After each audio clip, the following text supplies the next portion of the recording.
जय हिंद आप सभी को।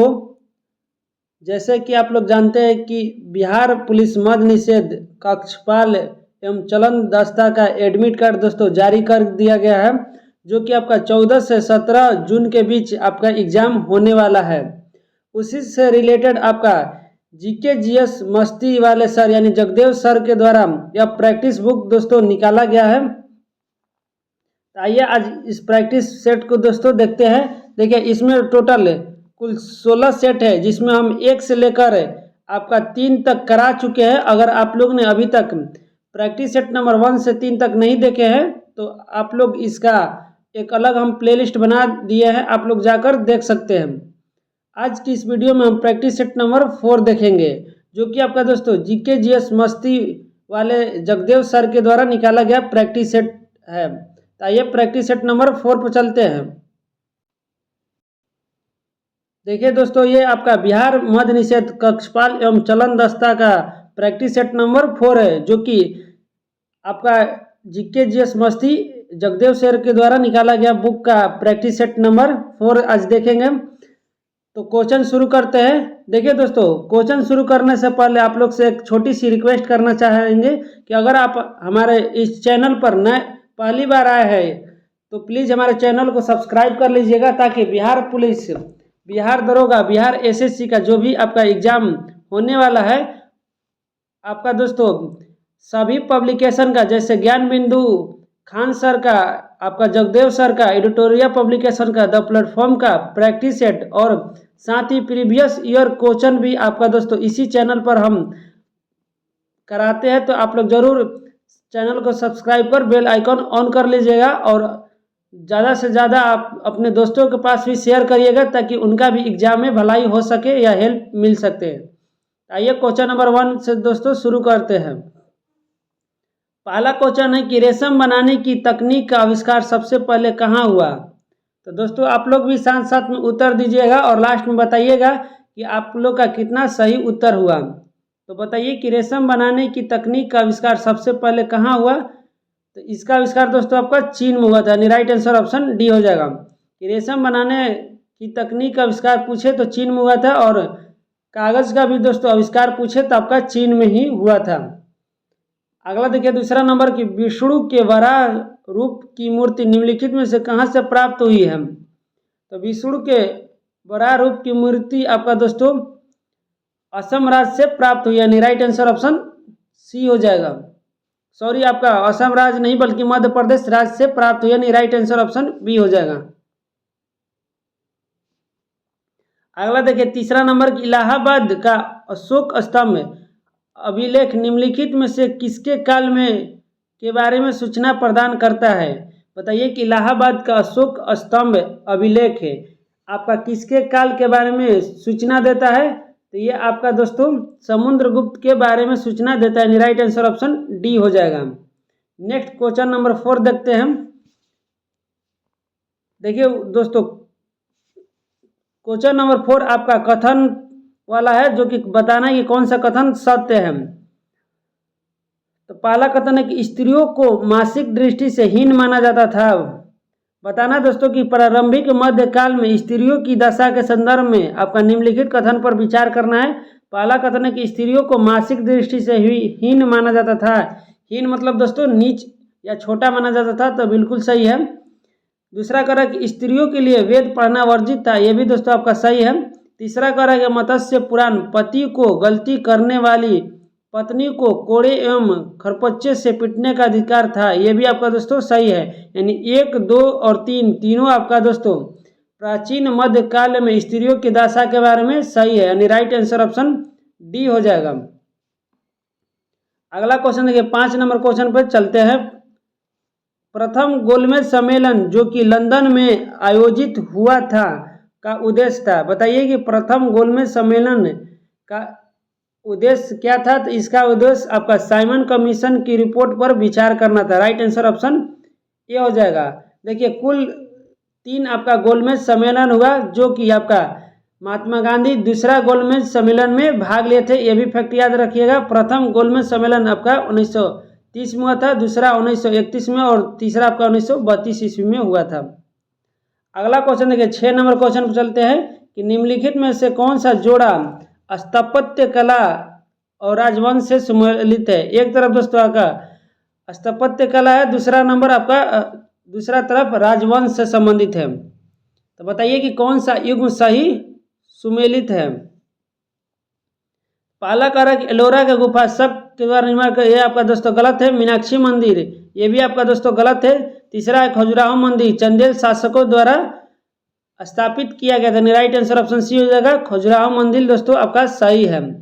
अगला क्वेश्चन चलते 7 नंबर की ब्रिटिशों के साथ अलीनगर की संधि पर किसने हस्ताक्षर किए थे। बताइए कि ब्रिटिशों के साथ अलीनगर की संधि पर किसके ने हस्ताक्षर किए थे। तो ये आपका दोस्तों सिराजुद्दौला ने अलीनगर की संधि पर साइन किए थे। राइट आंसर ऑप्शन बी हो जाएगा। अगला देखिए 8 नंबर के साइमन कमीशन का गठन जॉन साइमन की अध्यक्षता में कब किया गया।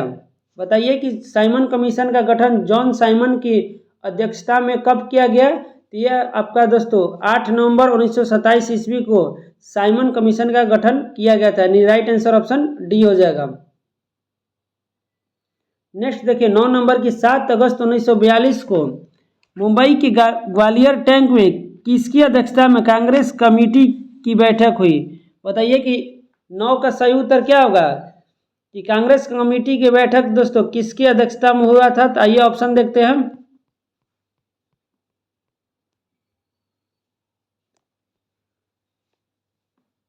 देखिए दोस्तों महात्मा गांधी, जयप्रकाश नारायण, मोतीलाल नेहरू और अबुल कलाम आजाद। बताइए कि 9 का सही उत्तर क्या होगा। तो ये आपका सही उत्तर अबुल कलाम आजाद हो जाएगा। अगला देखिए 10 नंबर की दिल्ली दरबार का आयोजन दिसंबर 1911 में किसके आगमन पर स्वागत हेतु किया गया। तो दिल्ली दरबार का आयोजन आपका जॉर्ज पंचम और विलियम मैरी के स्वागत पर किया गया था। यानी ए और बी दोनों सही है। राइट आंसर ऑप्शन सी हो जाएगा। नेक्स्ट देखिए 11 नंबर की सिल्क रूट किसे जोड़ता है। सिल्क रूट बताइए कि दोस्तों किसके जोड़ता है। तो सिल्क रूट चीन और यूरोप को जोड़ता है। राइट आंसर ऑप्शन बी हो जाएगा। अगला क्वेश्चन देखिए 12 नंबर पर चलते हैं कि मध्यकालीन यूरोप में फ्यूडल सिस्टम किससे संबंधित था। तो फ्यूडल सिस्टम आपका भूमि आधारित व्यवस्था से संबंधित था। नेक्स्ट देखिए 13 नंबर की वाराली चित्रकला किस राज्य से संबंधित है। तो वाराली चित्रकला अगर पूछे तो महाराष्ट्र राज्य से संबंधित है। सही उत्तर ऑप्शन बी हो जाएगा। अगला देखिए 14 नंबर की पटचित्र किस राज्य की प्रसिद्ध चित्रकला है। बताइए कि पटचित्र आपका किस राज्य की प्रसिद्ध चित्रकला है। तो इसका सही उत्तर हो जाएगा आपका उड़ीसा राज्य की प्रसिद्ध चित्रकला पटचित्र है। अगला देखिए 15 नंबर की भारतीय संविधान में सर्वोच्च न्यायालय और उच्च न्यायालयों में कितने प्रकार की रिट याचिकाएं प्रदान की गए हैं। तो आपका हाई कोर्ट हो या सुप्रीम कोर्ट हो, इसमें आपका 5 प्रकार का रिट की चर्चा नहीं। राइट आंसर ऑप्शन सी हो जाएगा। और वहीं दोस्तों आपका सर्वोच्च न्यायालय का पूछे तो अनुच्छेद 32 के तरह रिट जारी किया जाता है और उच्च न्यायालय का 226 के अंतर्गत रिट जारी करने की चर्चा है। अगला देखिए 16 नंबर की राज्य के नीति निर्देशक तत्व का वर्णन भारतीय संविधान के किस भाग में किया गया है। तो बताइए कि राज्य के नीति निर्देशक तत्व की चर्चा किस भाग में है। तो ये आपका दोस्तों भाग 4 में है। राइट आंसर ऑप्शन ए हो जाएगा। और राज्य का नीति निर्देशक तत्व आपका आयरलैंड के संविधान से लिया गया है। वहीं अगर भाग 5 में पूछे तो संघ की चर्चा है। भाग 6 में आपका राज्य की चर्चा है। अगला देखिए 17 नंबर चलते हैं कि उच्चतम न्यायालय यानी सुप्रीम कोर्ट के निर्देश पर भारत सरकार द्वारा राष्ट्रीय पिछड़ा वर्ग आयोग का गठन कब किया गया। तो राष्ट्रीय पिछड़ा वर्ग आयोग का गठन आपका दोस्तों अगस्त 1993 ईस्वी में किया गया। राइट आंसर ऑप्शन सी हो जाएगा। अगला देखिए 18 नंबर सूची 1 को सूची 2 से मिलान करना है। एक तरफ दोस्तों संविधान सभा समिति है और दूसरा तरफ उनके अध्यक्ष है। बताना है कि कौन सा आपका सूची सही सुमेलित है। बताइएगा दोस्तों कि इसका सही उत्तर क्या होगा। पालाकार के मूल अधिकार समिति के अध्यक्ष कौन थे। तो मूल अधिकार समिति का आपका डॉक्टर सरदार पटेल थे। अगला कह रहा है कि संचालन समिति का अध्यक्ष, तो संचालन समिति का राजेंद्र प्रसाद जी थे। संघ शक्ति समिति का अध्यक्ष पंडित जवाहरलाल नेहरू थे। और प्रारूप समिति का आप सभी जानते हैं कि इसका अध्यक्ष BR अम्बेडकर जी थे। राइट आंसर ऑप्शन ए हो जाएगा 4, 3, 2, 1। अगला क्वेश्चन देखिए,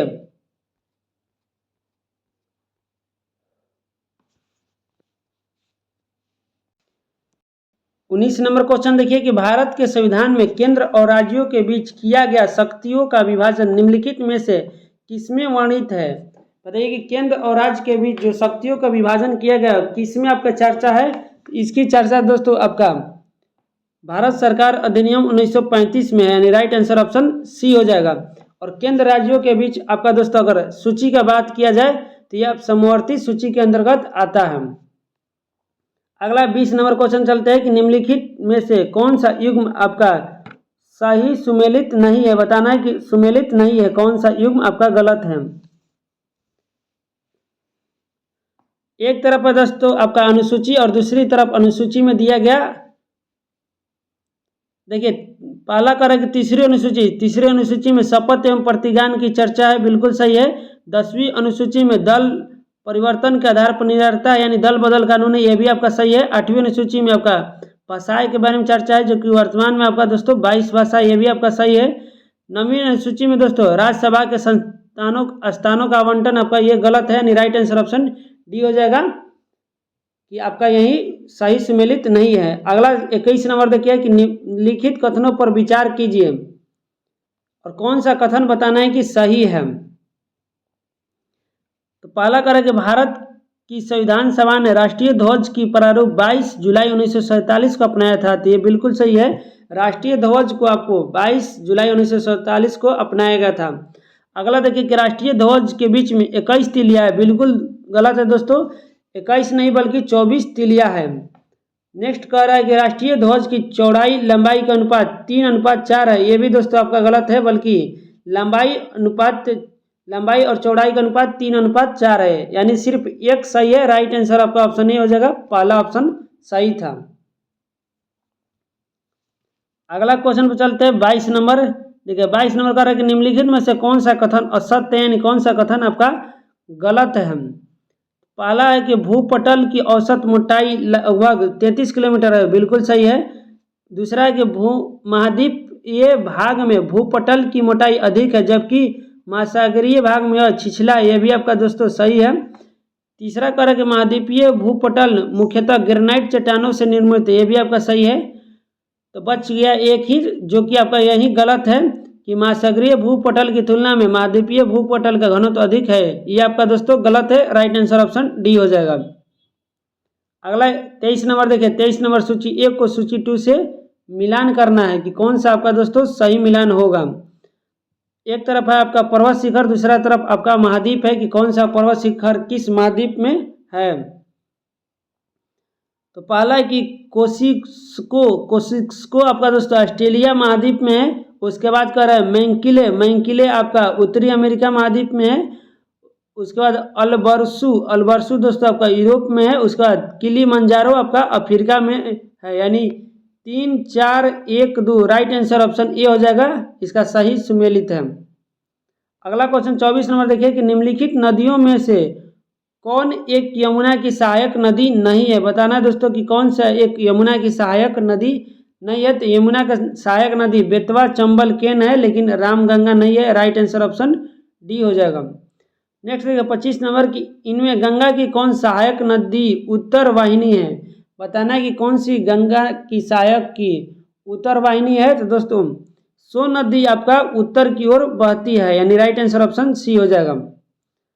अगला क्वेश्चन चलते हैं 26 नंबर देखिए कि बिहार के किस जिले में गंगा नदी सबसे लंबी है।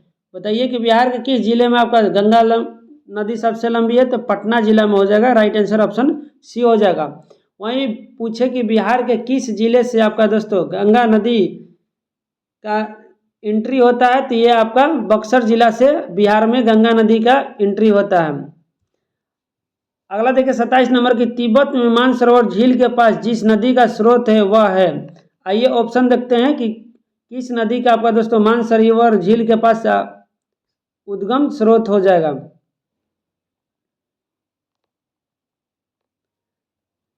देखिए अगर ऑप्शन का बात किया जाए दोस्तों, तो ऑप्शन में ब्रह्मपुत्र, सिंधु और सतलज तीनों नदी का उद्गम स्थल तिब्बत के मानसरोवर झील क्या है, यानी राइट आंसर ऑप्शन डी हो जाएगा। तीनों आपका सही है। अगला देखिए 28 नंबर की निम्नलिखित नदियों पर विचार कीजिए। उपयुक्त में कौन सी अरुणाचल प्रदेश से होकर बहती है, बताना है कि कौन सी नदी दोस्तों आपका अरुणाचल प्रदेश से होकर बहती है।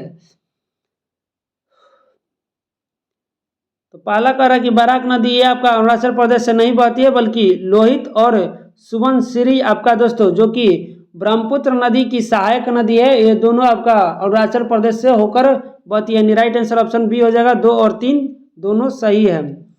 अगला 29 नंबर क्वेश्चन देखिए कि ब्रह्मपुत्र नदी का बहाव क्षेत्र है, बताइए कि ब्रह्मपुत्र नदी का कौन सा बहाव क्षेत्र है। इसका बहाव क्षेत्र आपका तिब्बत, बांग्लादेश और भारत हो जाएगा। राइट आंसर ऑप्शन ए हो जाएगा।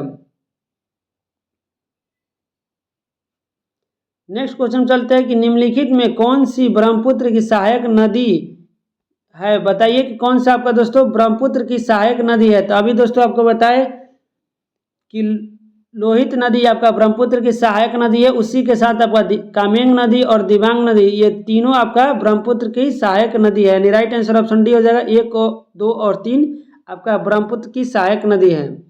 अगला क्वेश्चन देखिए 31 नंबर की नर्मदा नदी पश्चिम की ओर बहती है, जबकि अधिकांश अन्य प्रायद्वीपीय बड़ी नदियां पूरब की ओर बहती है, ऐसा क्यों।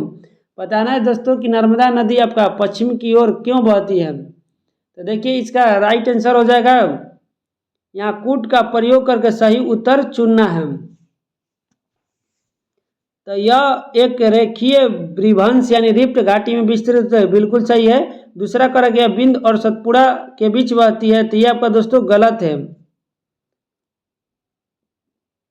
तीसरा कह रहा है कि भूमि का ढलान मध्य भारत से पश्चिम की ओर है, तो ये भी आपका दोस्तों गलत है। सिर्फ एक कथन सही है, यानी राइट आंसर ऑप्शन ए हो जाएगा। अगला क्वेश्चन पर चलते हैं 32 नंबर की निम्नलिखित नदियों में से किसको दक्षिण की गंगा कहा जाता है। तो दक्षिण की गंगा दोस्तों आपका कावेरी नदी को कहा जाता है कि दक्षिण की गंगा। वहीं अगर सिर्फ दक्षिण का दोस्तों दक्षिणी गंगा पूछे तो गोदावरी नदी को कहा जाता है। अगला क्वेश्चन चलते हैं 33 नंबर की स्वयं सहायता समूह के संदर्भ में कौन सा कथन सही है, बताइए कि स्वयं सहायता समूह SHG सेल्फ हेल्प ग्रुप के बारे में कौन सा कथन आपका सही है। तो यह छोटे स्तर पर बचत और ऋण की सुविधा देता है। राइट आंसर ऑप्शन सी हो जाएगा। अगला क्वेश्चन देखिए 34 नंबर की बहुराष्ट्रीय कंपनियों MNCs के बारे में कौन सा कथन गलत है, बताना है कि कौन सा कथन आपका गलत होगा। तो यह आपका दोस्तों यह केवल एक देश तक सीमित है। राइट आंसर ऑप्शन सी हो जाएगा कि बहुराष्ट्रीय कंपनियां जो कि एक देश में सीमित न होकर कई देशों में होती है, यही कथन आपका गलत है। अगला देखिए 35 नंबर की उदारीकरण के बाद अर्थव्यवस्था पर क्या प्रभाव पड़ा, बताइए कि उदारीकरण के बाद अर्थव्यवस्था पर क्या प्रभाव पड़ा था। तो इसका प्रभाव दोस्तों आपका निजी क्षेत्र की भूमिका बढ़ गई थी, यानी राइट आंसर ऑप्शन बी हो जाएगा। और यह नीति आपका LPG के तहत लाया गया था, जिसका अर्थ था लिबरलाइजेशन, प्राइवेटाइजेशन और ग्लोबलाइजेशन। और यह तत्कालीन वित्त मंत्री डॉक्टर मनमोहन सिंह के समय आया था। अब अगला क्वेश्चन 36 नंबर पर चलते हैं। आइए 36 नंबर देखते हैं।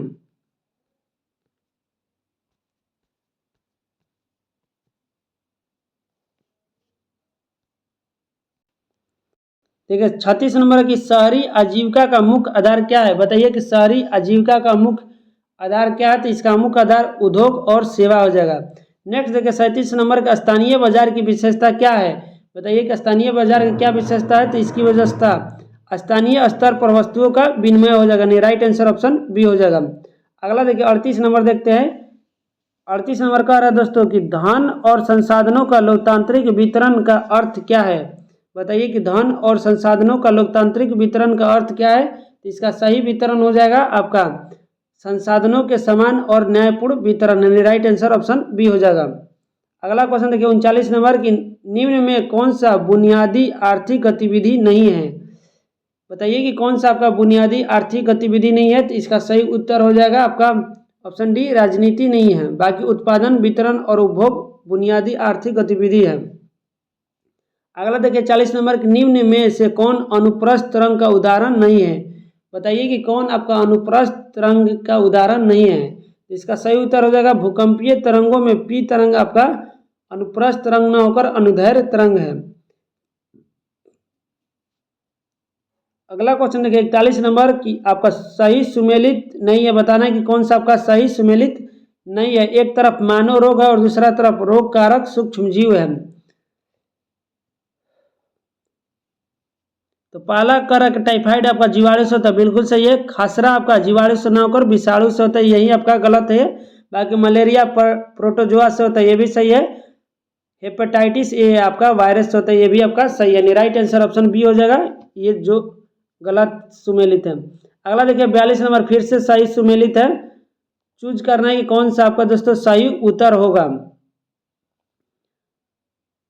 पहला कह रहा है कि नायलॉन दोस्तों आपका फाइबर से रिलेटेड है।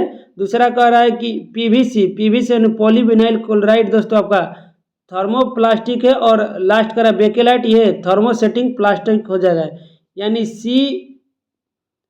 उसके बाद दोस्तों बी और ए, राइट आंसर ऑप्शन बी हो जाएगा।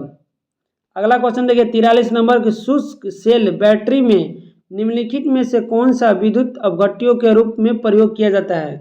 बताइए कि बैटरी में आपका कौन सा विद्युत अपघट्य के रूप में प्रयोग होता है। तो बैटरी में दोस्तों आपका अमोनिया क्लोराइड और जिंक क्लोराइड का प्रयोग होता है। राइट आंसर ऑप्शन ए हो जाएगा। अगला क्वेश्चन देखिए 44 नंबर की किस तापमान पर सेल्सियस और फ़ारेनहाइट पैमाने मेल खाते हैं। बताइए कि किस तापमान पर आपका सेल्सियस और फ़ारेनहाइट पैमाने मेल खाते हैं। तो ये आपका दोस्तों -40 डिग्री पर मेल खाते हैं। राइट आंसर ऑप्शन सी हो जाएगा। अगला क्वेश्चन देखिए 45 नंबर की डाल्टन के परमाणु सिद्धांत के अनुसार निम्नलिखित में से कौन सा कथन सत्य नहीं है, यानी कौन सा कथन दोस्तों आपका गलत है। तो पहला कि परमाणु अविनाशी है, आपका सही था। रासायनिक अभिक्रिया में भाग लेने वाले सबसे छोटा कण परमाणु है, ये भी आपका सही था। अगला ऑप्शन पर चलते हैं, ऑप्शन नंबर सी देखते हैं। नेक्स्ट ऑप्शन देखिए कि सभी पदार्थों में परमाणु सभी मायने में समान होता है, तो यही दोस्तों आपका गलत है।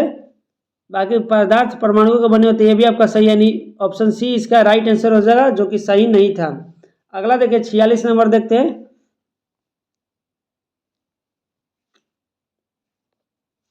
46 नंबर का कि निम्नलिखित में से कौन सा कथन क्षार के विषय में सही है। बताना दोस्तों क्षार के विषय में आपका कौन सा कथन सही है। तो क्षार देखिए कि क्षार यह कड़वा होता है और लाल लिटमस को नीले रंग में बदल देता है, यही कथन आपका सही है। राइट आंसर ऑप्शन बी हो जाएगा। अगला देखिए 47 नंबर चलते हैं कि किसी पदार्थ होता है यदि उसमें किसी पदार्थ का ऑक्सीडेशन होता है, यदि उसमें, बताइए कि क्या होगा। तो इसका सही उत्तर आपका ऑप्शन ए होगा कि ऑक्सीजन की वृद्धि होती है, यानी ऑक्सीडेशन होता है। याद रखें दोस्तों, अगर ऑक्सीकरण पूछे तो आपका ऑक्सीजन की वृद्धि होती है। नेक्स्ट देखिए 48 नंबर की निम्नलिखित में कौन सी अधातु सामान्य वातावरण में द्रव अवस्था में पाई जाती है। बताइए कि कौन सा अधातु आपका द्रव अवस्था में पाया जाता है। तो इसका सही उत्तर हो जाएगा ब्रोमीन अधातु होकर भी द्रव अवस्था में पाई जाती है। अगला देखो 49 नंबर की आधुनिक आवर्त सारणी के संदर्भ में निम्नलिखित कथनों पर विचार करिए। कौन सा कथन आपका सही है।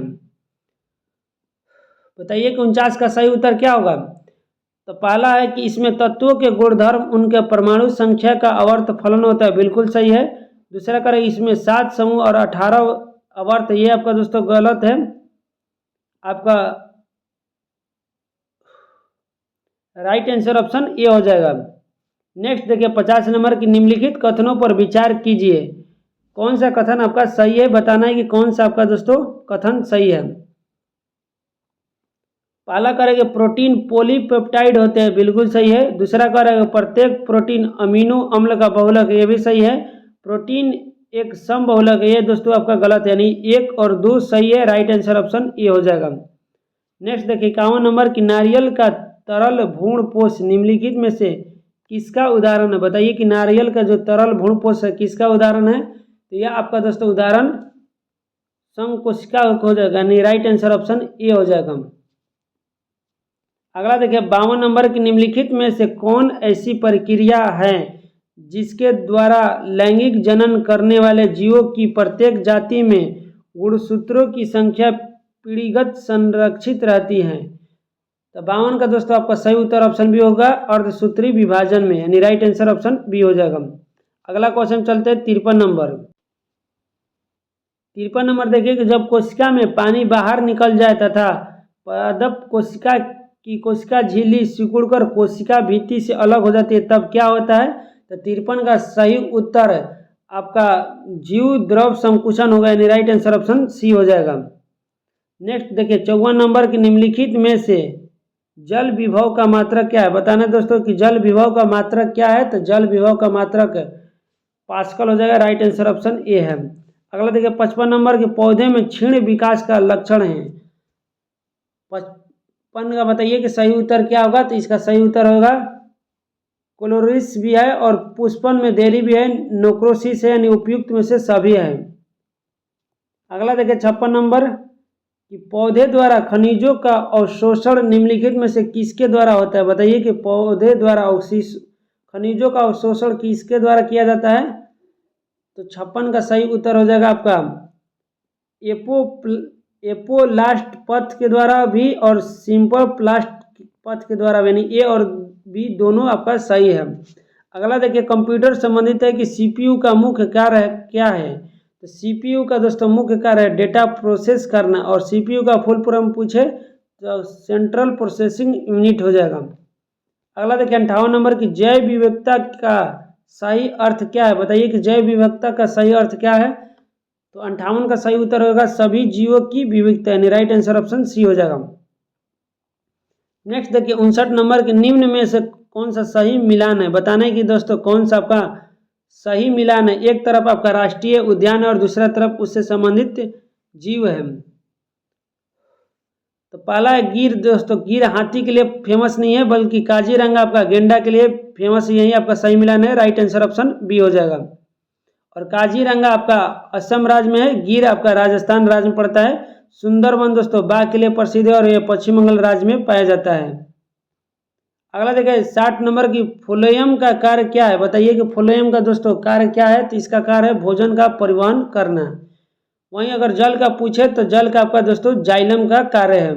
नेक्स्ट देखिए 61 नंबर की निम्न में से कौन सा सही मिलान है? बताइए कि कौन सा आपका सही मिलान है? तो 61 का सही उत्तर हो जाएगा भारत रत्न सर्वोच्च नागरिक सम्मान। दोस्तों सही मिलान है, यानी सर्वोच्च नागरिक सम्मान आपका भारत रत्न को कहा जाता है। अगला देखिए 62 नंबर की गीतांजलि के लेखक कौन है? बताइए कि गीतांजलि पुस्तक के लेखक कौन है? तो गीतांजलि पुस्तक के लेखक आपका रविन्द्रनाथ टैगोर हो जाएगा, राइट आंसर ऑप्शन बी हो जाएगा। अगला देखिए 63 नंबर की निम्न में कौन सा सही क्रम सही है? बताइए कि काल क्रम के अनुसार कौन सा आपका क्रम सही हो जाएगा? तो पहला है कि आपका असहयोग आंदोलन 1920 में हुआ था, सविनय अवज्ञा आंदोलन आपका 1930 में हुआ था, और भारत छोड़ो आंदोलन 1942 में हुआ था। यही आपका दोस्तों बढ़ते क्रम में सही है। अगला देखिए 64 नंबर के निम्न में कौन सा सही है? तो आइए ऑप्शन देखते हैं दोस्तों कि कौन सा आपका सही है।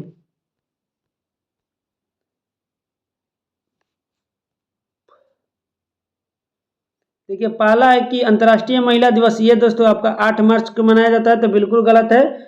दूसरा का विश्व पृथ्वी दिवस, यह 22 अप्रैल को मनाया जाता है, राइट है ये, यानी सही उत्तर ऑप्शन बी हो जाएगा, जो कि आपका सही है। अगला देखिए 65 नंबर के निम्न में कौन सा आपका सही है? बताना है दोस्तों 65 का सही उत्तर क्या होगा? तो 65 दोस्तों कह रहा है कि कॉमनवेल्थ खेल हर वर्ष 4 वर्ष में होता है, ये बिल्कुल आपका सही है, यानी राइट आंसर ऑप्शन बी हो जाएगा। अगला देखिए 66 नंबर की दानापुर छावनी के भारतीय सैनिकों ने कब विद्रोह किया था? तो दानापुर छावनी के भारतीय सैनिकों द्वारा आपका 25 जुलाई 1857 को विद्रोह किया गया था, राइट आंसर ऑप्शन बी हो जाएगा। नेक्स्ट देखिए बिहार के किस स्थान से गांधी जी ने अपना प्रथम सत्याग्रह शुरू किया था? तो बिहार का आपका चंपारण से प्रथम सत्याग्रह शुरू किया गया था, यानी राइट आंसर ऑप्शन ए हो जाएगा। और चंपारण को दोस्तों चंपारण आंदोलन या तीन कठिया प्रथा के विरोध में आंदोलन जाना जाता है। अगला देखिए 68 नंबर कि भारत में 16 महाजनपदों में से कितने महाजनपद वर्तमान में बिहार में स्थित हैं? बताइए कि 68 का सही उत्तर क्या होगा? तो 16 महाजनपदों में से वर्तमान में बिहार में आपका कुल 3 महाजनपद विद्यमान है, राइट आंसर ऑप्शन ए हो जाएगा। देखिए पहला आपका मगध महाजनपद, दूसरा अंग महाजनपद और तीसरा वज्जी महाजनपद। नेक्स्ट देखिए 69 नंबर कि बिहार के किस क्षेत्र में विंध्य चट्टानें पाई जाती है। तो बिहार के दोस्तों अगर विंध्य चट्टानें पूछे तो यह दक्षिण पूर्व की क्षेत्र में पाई जाती है, दक्षिण पश्चिम के क्षेत्र में पाई जाती है। राइट आंसर ऑप्शन बी हो जाएगा।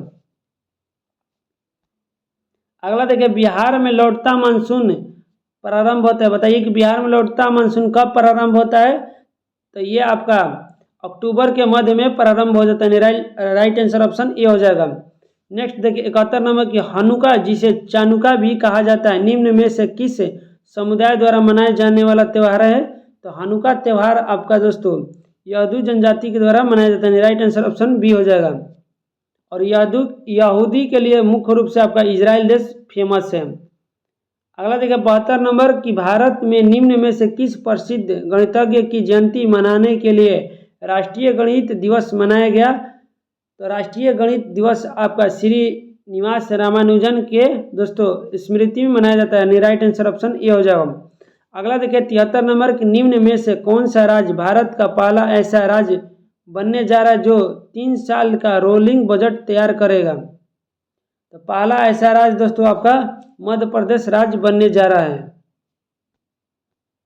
नेक्स्ट देखिए 74 नंबर की चर्चा में रहे बालेंद्र शाह किस देश के सबसे कम उम्र के प्रधानमंत्री है। तो बालेंद्र शाह आपका दोस्तों नेपाल के प्रधानमंत्री बने हैं। राइट आंसर ऑप्शन ए हो जाएगा।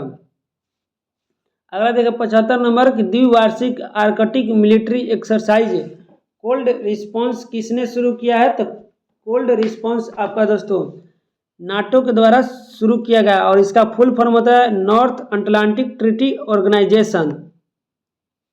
अगला देखिए 76 नंबर की सूची 1 को सूची 2 से मिलान करना है।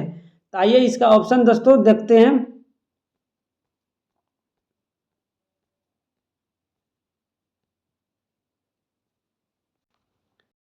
देखिए 76 का सही उत्तर आपका ऑप्शन ए हो जाएगा। दोस्तों इसका हम पीडीएफ अपने टेलीग्राम चैनल पर डाल दिए हैं, अगर और टेलीग्राम चैनल का लिंक डिस्क्रिप्शन में दे दिए हैं। अगर आप पीडीएफ प्राप्त करना चाहते हैं तो हमारे टेलीग्राम चैनल से जुड़कर पीडीएफ प्राप्त कर सकते हैं। और दोस्तों वीडियो को ज़रूर एक लाइक कर दें और अपने दोस्तों के पास भी शेयर करें ताकि आपका दोस्तों का भी एग्ज़ाम में हेल्प हो सके। और आप लोग अगर कुछ राय देना चाहते हैं तो कमेंट बॉक्स खुला है, अपनी राय या सजेशन कमेंट में दे सकते हैं हम। नेक्स्ट क्वेश्चन देखिए 77 नंबर। ऑस्ट्रेलिया की विक्टोरिया विश्वविद्यालय निम्न में से किस भारतीय शहर में अपना पहला इंटरनेशनल कैंपस खोल रहा है। 77 का बताइए कि सही उत्तर क्या होगा। तो 77 का आपका सही उत्तर ऑप्शन सी हो जाएगा, गुरुग्राम में। और गुरुग्राम दोस्तों हरियाणा राज्य में स्थित है। अगला देखिए 78 नंबर की इजराइल ने अपने विदेशी खुफिया एजेंसी मोसाद के लिए एक नए चीफ की नियुक्ति की है। मोसाद के अगले निर्देशक के रूप में किसे नियुक्त किया गया है। तो मोसाद के अगले निर्देशक के रूप में रोमन गोफमैन को किया गया। राइट आंसर ऑप्शन सी हो जाएगा। नेक्स्ट क्वेश्चन चलते हैं। देखिए भारतीय सेना का पहला सामुदायिक रेडियो स्टेशन अरुणाचल प्रदेश में लॉन्च किया गया है। यह रेडियो स्टेशन डैश के तहत स्थापित किया गया है। बताइए कि यह रेडियो स्टेशन किसके तहत स्थापित किया गया है। तो इसका सही उत्तर होगा ऑपरेशन सद्भावना के तहत। राइट आंसर ऑप्शन सी हो जाएगा। नेक्स्ट देखिए 80 नंबर की वीरांगना दुर्गावती टाइगर रिजर्व चीतों के लिए तीसरा आवास बनने जा रहा है। यह टाइगर रिजर्व निम्न में से किस राज्य में स्थित है। बताइए दोस्तों कि वीरांगना दुर्गावती टाइगर रिजर्व किस राज्य में स्थित है।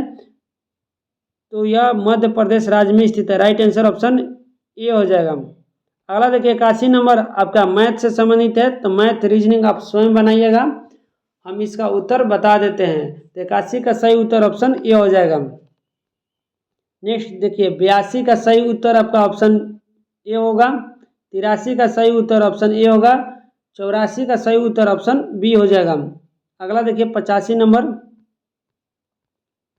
देखिए 85 का अगर बात किया जाए तो 85 का सही उत्तर ऑप्शन ए हो जाएगा। 86 का सही उत्तर ऑप्शन बी होगा। 87 देखिए रीजनिंग से संबंधित है, इसका सही उत्तर आपका ऑप्शन बी होगा। 88 भी आपका रीजनिंग है, इसका सही उत्तर ऑप्शन ए होगा। अगर आप लोग चाहते हैं कि मैथ रीजनिंग में पूर्ण एक्सप्लेनेशन के साथ दोस्तों बता दे तो आप लोग कमेंट जरूर करके बता सकते हैं। नेक्स्ट वीडियो ले मैथ और रीजनिंग का पूर्ण एनालिसिस के साथ वीडियो बना देंगे। अगला देखिए दोस्तों 89 नंबर, इसका सही उत्तर ऑप्शन बी हो जाएगा। 90 देखिए आपका हिंदी से संबंधित है, अच्छी तरह से दर्शाने वाले शब्द का चयन करना है, तो 90 का सही उत्तर आपका ऑप्शन ए हो जाएगा। जैसे सादा कठोर का दोस्तों है, उसी तरह स्वच्छ रुगाड़ू हीन का हो जाएगा। अगला देखिए 91 नंबर इंग्लिश है, जो कि correct indirect from the given sentence बनाना है दोस्तों इनडायरेक्ट स्पीच में, तो 91 का सही उत्तर ऑप्शन ए हो जाएगा। अगला देखिए 92 नंबर दोस्तों, 92 का सही उत्तर का ऑप्शन सी हो जाएगा। नेक्स्ट क्वेश्चन चलते हैं 93 नंबर। देखिए 93 नंबर आपका ट्रांसलेट इनटू हिंदी करना है कि you must follow the traffic rules. इसका हिंदी क्या होगा, तो इसका हिंदी होगा दोस्तों आपको यातायात के नियमों का पालन करना अवश्य, आपको यातायात के नियमों का पालन अवश्य करना चाहिए, यानी राइट आंसर ऑप्शन बी हो जाएगा। अगला देखिए 94 नंबर आपका दोस्तों करेक्ट एक्टिव वॉइस चूज करना है, तो 94 का सही उत्तर ऑप्शन डी होगा। 95 देखिए आपका closest in the meaning to the word provide बताना है कि दोस्तों 95 का सही उत्तर ऑप्शन डी हो जाएगा। नेक्स्ट देखिए 96 नंबर हिंदी संबंधित है कि निम्नलिखित में से कौन सा वाक्य क्रमवाच्य का उदाहरण है, तो इसका सही उत्तर ऑप्शन ए होगा। शिला से पढ़ा भी नहीं जाता है क्रमवाच्य का उदाहरण है। अगला देखिए 97 नंबर की मोहिनी तेज दौड़ती है, इस वाक्य में तेज क्या है, तो तेज दोस्तों आपका रीतिवाचक क्रिया विशेषण है। अगला देखिए 98 नंबर कि निम्नलिखित में तद्भव शब्द अटारी का तत्सम रूप होगा, तो तद्भव शब्द अटारी का दोस्तों तत्सम रूप अगर पूछे तो ये आपका अट्टालिका हो जाएगा, राइट आंसर ऑप्शन डी हो जाएगा। अगला देखिए 99 नंबर अंगीठी का तत्सम शब्द क्या है, तो अंगीठी का दोस्तों तत्सम शब्द आपका अग्रिष्टक हो जाएगा, राइट आंसर ऑप्शन सी हो जाएगा। और इस सेट का दोस्तों आपका अंतिम क्वेश्चन देखिए 100 नंबर। उससे पहले दोस्तों आपको कुछ दिखा देते हैं कि यह दोस्तों जो प्रैक्टिस सेट है आपका जगदेव सर के द्वारा निकाला गया है, और जो कि आपका एग्जाम में बहुत ही महत्वपूर्ण योगदान देगा आपका एग्जाम को क्वालिफाई करने के लिए। तो आप लोग इस प्रैक्टिस सेट को पूर्ण देखिएगा, हम पूरा आपका एग्जाम से पहले कराने वाले हैं, और साथ ही ज्ञान बिंदु का दोस्तों इसी चैनल पर करा रहे हैं।